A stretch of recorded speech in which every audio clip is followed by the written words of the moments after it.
आज़ादी से पहले जब जनरल डायर ने जलियांवाला बाग में हिंदुस्तानियों का नरसंहार करा था, तब हिंदुस्तान में आग लग गई थी। हल्ला मच गया था, हिंदुस्तानी ब्रिटेन तक पहुंच गए थे जनरल डायर की हत्या करने के लिए। बट आज़ादी के समय और आज़ादी के बाद हिंदुस्तानी नेताओं ने ही हिंदुस्तानियों का उससे भी बड़ा नरसंहार कई बार करा।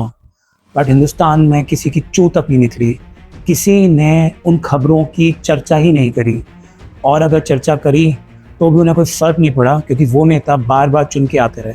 मैं आपको शुरू से बताता हूँ। नेहरू जी ने अपनी सत्ता शुरू होते ही, प्रधानमंत्री बनते जब वो केयरटेकर गवर्नमेंट चला रहे थे 1946 नवंबर में, बिहार में मद्रास रेजिमेंट को ऑर्डर दे के हिंदुओं पे ओपन फायर करवा दिया। 400 हिंदू मारे गए। नेहरू जी ने कहा कम मारे गए, और मारे जाने चाहिए थे, ये और ज़्यादा होना चाहिए था। नेहरू जी को इस बात की कोई ग्लानि नहीं थी, बल्कि वो तो आगे बढ़ के खुलेआम कह रहे थे कि मैं और हिंदुओं को मारूंगा। उसके बाद नेहरू जी की सत्ता 17 साल चली। ये देश उनको चुन के लाता रहा, क्योंकि हम मूर्ख हैं। 1966 में उनकी बेटी ने भी यही किया। हमारे साधु समाज ने पार्लियामेंट के आगे धरना दिया कि गाय को मारने के अगेंस्ट लॉ बने, और इंदिरा गांधी ने उनके ऊपर ओपन फायर करवा दिया। 5000 साधु मारे गए। उसके बाद इंदिरा गांधी की सत्ता 14 साल और चली। कोई फर्क ही नहीं पड़ा हमें, हम बार बार इंदिरा गांधी को चुन के लाते रहे।